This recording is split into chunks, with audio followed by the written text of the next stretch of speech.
നമസ്കാരം. കലിയുഗവരദനായ ശബരിമലയിലെ അയ്യപ്പസ്വാമിയെ നമ്മൾ ഏകദേശം പേരും ദർശനം ചെയ്തിട്ടുള്ളവരാണ്.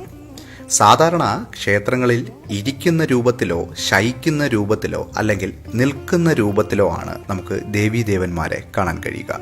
എന്നാൽ അയ്യപ്പസ്വാമി മാത്രമാണ് വളരെ വ്യത്യസ്തമായ രീതിയിൽ കാൽമുട്ടിന് കീഴെയായി ചുറ്റിലും ഒരു പട്ടയൊക്കെ ചുറ്റി ആസനസ്ഥനായിരിക്കുന്നത്.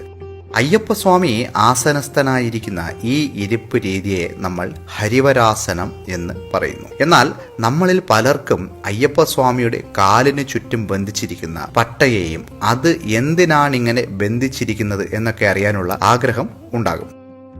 കഥകൾ കൊണ്ട് നാട്ടിലൊക്കെ പ്രചരിച്ചിരിക്കുന്നത് ധ്യാനത്തിലിരിക്കുന്ന ഹരിഹരപുത്രനെ കാണാൻ പന്തളരാജൻ മല കയറി വരുമ്പോൾ പിതൃമര്യാദ സൂചകമായി അയ്യപ്പസ്വാമി ധ്യാനത്തിൽ നിന്നും എണീറ്റ് നിൽക്കുമെന്നും അത് സംഭവിക്കാതിരിക്കാനായി പന്തളരാജൻ തന്നെ സ്വർണത്താൽ ഒരു പട്ട ചെയ്ത് ചുറ്റിലും ധരിപ്പിച്ചിരുത്തിയിരിക്കുന്നു എന്നതുമൊക്കെയാണ്. നോക്കൂ സഹോദരങ്ങളെ, കടും യോഗിയായതിനാലാണ് മറ്റുള്ളവരിൽ നിന്നും വ്യത്യസ്തമായി കൊടും വനത്തിൽ പോയി ഏകാന്തവാസനായി അയ്യപ്പസ്വാമി ധ്യാനത്തിൽ അമർന്നിരിക്കുന്നത്. ഇങ്ങനെ ദീർഘകാല ധ്യാനത്തിനായി ചുറ്റിലും പട്ട ധരിച്ച് ഈ രീതിയിൽ ആസനസ്ഥനാകുന്നതിനെ പതഞ്ജലി മഹർഷിയുടെ യോഗാസനത്തിൽ യോഗ പട്ടാസനം എന്ന് വിളിക്കുന്നു.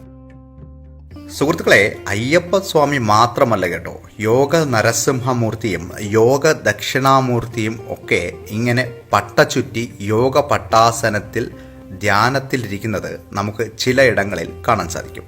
അതായത് മനുഷ്യ ശരീരത്തിലുള്ള മൊത്തം 72,000 നാഡികളിൽ പ്രധാന നാഡികളായ ഇട, പിംഗള, സുഷുമ്ന നാഡികൾ വഴി ഊർജം ശരീരത്തിലെ പഞ്ചഭൂതങ്ങളുടെ സ്ഥാനങ്ങളായ ഭൂമിയുടെ മൂലാധാരത്തിൽ നിന്നും ജലത്തിന്റെ സ്വാധിഷ്ഠാനം വഴി അഗ്നിയാകുന്ന മണിപൂരകത്തിലൂടെ വായുവിന്റെ അനാഹതം വഴി ആകാശമാകുന്ന വിശുദ്ധിയിൽ എത്തിച്ചേരുന്നു. അതായത് 5 ഭൂതങ്ങളെയും 5 ഇന്ദ്രിയങ്ങളെയും അടക്കി വാഴുന്ന അപ്പൻ അയ്യപ്പൻ.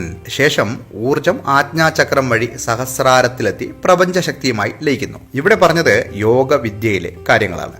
സാധാരണ പറഞ്ഞാൽ ധ്യാനത്തിലിരിക്കുന്ന അയ്യപ്പസ്വാമി ധ്യാനത്തിലൂടെ പരബ്രഹ്മവുമായി ലയിക്കുന്നു. അപ്പോൾ ദീർഘകാല ധ്യാനത്തിനായി നേരെ അമർന്ന് ശരീരത്തിൽ ഒരു ഇളക്കം പോലും തട്ടാതെ ഇരിക്കാനാണ് ഈ വസ്ത്രം അഥവാ പട്ട അയ്യപ്പസ്വാമിക്ക് ചുറ്റിലും ബന്ധിപ്പിച്ചിരിക്കുന്നത്. 5 അടക്കിയ അയ്യപ്പന്റെ കഥകൾ ഇനിയും ഒരുപാട് പറയാനുണ്ട്. അറിയാത്തവർക്ക് നിങ്ങൾ പറഞ്ഞു കൊടുക്കുക. നിങ്ങളുടെ വിലപ്പെട്ട സമയം ചെലവാക്കി ഈ വീഡിയോ കണ്ടതിന് പ്രത്യേക നന്ദി അറിയിച്ചുകൊണ്ട് വീണ്ടും കാണാമെന്ന പ്രതീക്ഷയിൽ നിർത്തുന്നു. നന്ദി, നമസ്കാരം.